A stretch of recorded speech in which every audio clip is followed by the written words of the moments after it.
L'attachement, d'abord, il faut le définir, c'est-à-dire que c'est une attirance, un allant un élan vers l'autre, mais cet attachement, il y a 2 pôles à la ficelle qui attachent, il y a 2 pôles, c'est un élan vers l'autre et c'est un retour de l'autre qui nous attache, qui permet l'attachement ou freine l'attachement. C'est-à-dire que l'attachement est dit sécure quand les 2 pôles fonctionnent ensemble de manière cohérente.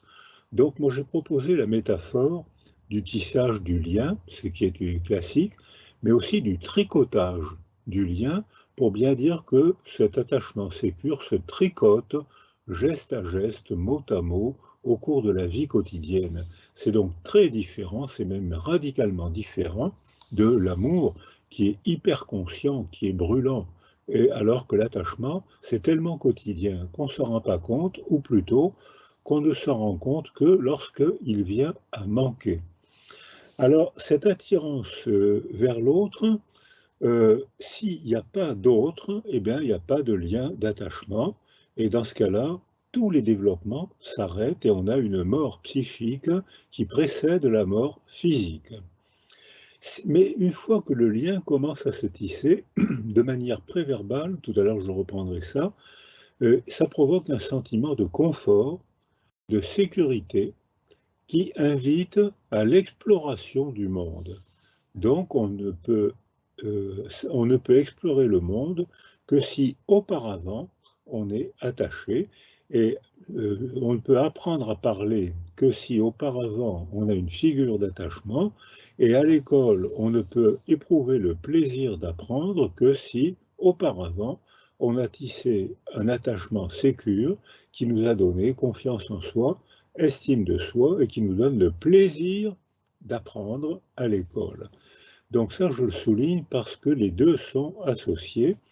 On ne peut explorer que si on est attaché, et si on n'est pas attaché, on augmente ses activités auto-centrées, on se balance, et si on tourne sur soi-même, comme le font les enfants abandonnés, et si en cas d'émotion intense, on s'auto-agresse. On arrive maintenant à la fonction affective.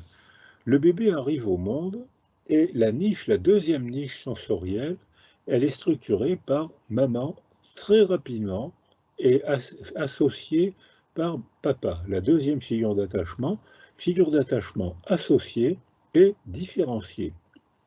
Et je souligne ces 2 mots. Si papa n'est pas là, on a une cellule familiale, on a un attachement appauvri parce qu'il n'y a que le corps de maman. C'est suffisant pour se développer, mais ce n'est pas suffisant pour se socialiser. Il faut que l'enfant qui est né, le bébé, apprenne à se sécuriser contre maman et de façon à pouvoir apprendre à aimer quelqu'un d'autre que maman, papa, la grand-mère, la grande sœur, le chien. Or, la première image qu'un bébé arrive au monde, c'est les yeux de sa mère. Et Pierre Rousseau, qui travaille aussi à Mons, a démontré ça avec des petits films très démonstratifs, très élégants, qui montrent que dans l'heure qui suit la naissance, le bébé s'oriente vers le mamelon, il n'a pas besoin d'école, c'est mystérieux, et il ne tête que s'il accroche les yeux de sa mère. Et on sait maintenant que cet accrochage se fait dans l'heure qui suit la naissance et que c'est la brillance des yeux, les saccades oculaires à 30 cm qui réalisent un objet sensoriel qui accroche le bébé, âgé de 1 heure. Si la mère le regarde, le bébé tète. Si la mère regarde la télé, une tétine à manomètre montre que rapidement le bébé décroche de la tétée. C'est-à-dire que le bébé a besoin du regard de sa mère pour enclencher la tétée, et s'il n'y a pas l'altérité à ce stade de son développement, c'est pas maman, c'est un objet sensoriel. Et cet objet sensoriel, c'est le mamelon, les yeux, les saccades oculaires, la brillance à 30 cm, et les basses fréquences de la voix, puisque Eliane Noireau, qui était professeure à Bruxelles, a été une des premières à démontrer que dans l'heure qui suit sa naissance, le bébé reconnaît la voix de sa mère et n'y répond. Il répond en tournant vers elle la tête et les yeux, alors que quand une autre femme ou un homme parle, le bébé ne répond pas. Donc, quand il arrive au monde, il y a un objet sensoriel hétérogène qui l'accroche dans le monde et lui apprend à téter et à se sécuriser. Et petit à petit, cet objet sensoriel hétérogène va se complexifier et va devenir ce qu'il appellera maman, qui reconnaît le visage de sa mère seulement au 2e mois, et il appellera cet objet sensoriel, il l'appellera maman seulement vers le 10e mois. Alors, aujourd'hui, on constate que euh, le confinement, qui est une protection physique contre le virus, est une très grave agression psychique. Donc ça confirme ce que on disait depuis le début, ce qui était critiqué il y a quelques années, mais qui est évident aujourd'hui, c'est que la nécessité que notre cerveau soit stimulé par la présence d'une altérité. Et si cette altérité est une altérité sécurisante, on va se débrouiller. Or, il se trouve qu'aujourd'hui, il y a des gens en difficulté, surtout parmi les gens, les petits salaires, qui ont un petit logement, et ces gens-là vont subir le virus comme un traumatisme. Et là, je crois qu'il faut distinguer 3 temps pour montrer comment on peut surmonter cette pandémie. Ceux qui, parmi nous, avant le virus, avaient acquis des facteurs de protection, c'est-à-dire un diplôme. Actuellement, c'est plus le social, c'est plus le corps qui fait de la société, maintenant c'est le diplôme, d'où le surinvestissement de l'école, d'où l'angoisse que provoque l'école aujourd'hui, tellement elle est surinvestie. Or, si ceux qui, avant le virus, avaient acquis des facteurs de protection, des facteurs de protection. Ils vont avoir un diplôme, donc ils auront un métier, donc ils auront un logement suffisant, peut-être même avec une chambre silencieuse. Ils ne vont pas être traumatisés par le virus. Ils vont s'y adapter et quand le virus sera vaincu, euh, par le vaccin probablement, ils reprendront un développement résilient facile. Il n'y aura rien à faire pour que la résilience soit déclenchée. En revanche, ceux qui, avant le virus, avaient acquis des facteurs de vulnérabilité, c'est-à-dire famille dysfonctionnelle, traumatisme, maladie, mauvaise école, mauvaise manipulation de la parole, petit diplôme, donc métier instable, chômage, précarité sociale, ces gens-là vont avoir un petit logement.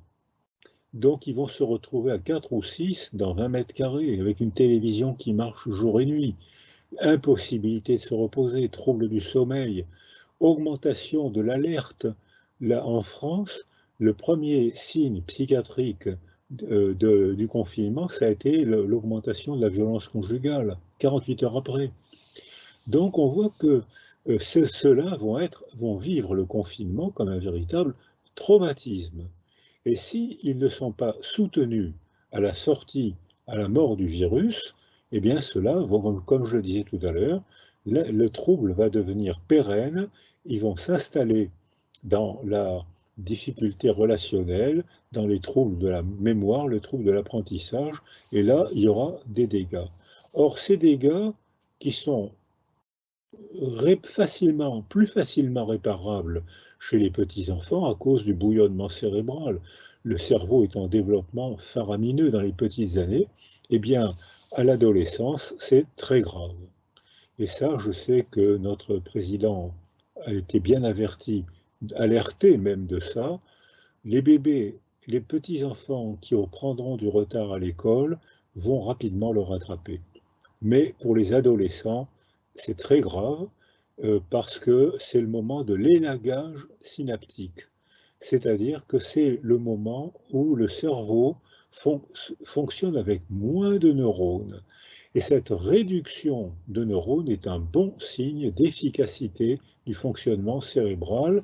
Ça veut dire que le cerveau fonctionne à son maximum de rendement avec peu d'énergie. Ça va leur coûter peu d'efforts de vite apprendre. Ah, mais cet élagage synaptique, s'ils sont confinés, eh ben, il est raté. C'est-à-dire que là, on a une période sensible de l'adolescence où les adolescents sont chez eux, en train de s'engourdir devant des écrans, et on sait que les écrans limitent la casse, mais les écrans sont des moyens de communication, ce ne sont pas des moyens de relation. C'est pas une interaction, un écran. Et alors, les écrans sont très dangereux pour les bébés parce qu'ils empêchent d'apprendre des rituels d'interaction, ils empêchent d'apprendre la parole vivante. Et les écrans sont une adaptation des adolescents qui vont se réfugier derrière des écrans pour moins s'ennuyer. Mais on n'apprend pas derrière un écran. On croit qu'on apprend et on n'apprend presque rien. Parce que j'ai fait des MOOC quand j'enseignais à l'école de de la psychologie à l'école de magistrature à Bordeaux. Une année, j'avais fait des MOOC parce que les étudiants magistrats ont tellement de choses à apprendre que j'ai cru les aider en faisant des MOOC. On a fait des évaluations de l'enseignement par MOOC, ça a été très mauvais. Non seulement il n'y avait rien qui était mis en mémoire, parce que la mémoire exige l'émotion. Seul chez soi, face à un écran, on n'a pas d'émotion, on s'engourdit. Et l'engourdissement engourdit la mémoire. Pour avoir une mémoire vive, il faut aller à la fac, voir des copains, voir des profs, se disputer, rigoler, être d'accord, être pas d'accord. Et à ce moment-là, la mémoire est avivée et on peut apprendre très vite, puisque c'est le moment de l'élagage synaptique où le cerveau apprend à fonctionner très vite. Or là, les adolescents sont en train de rater cette période sensible de la vie et les chiffres sont énormes. 30 à 40% des adolescents, alors on dit ils dépriment, oui certains dépriment, mais ils sont tous engourdis, même ceux qui ne dépriment pas.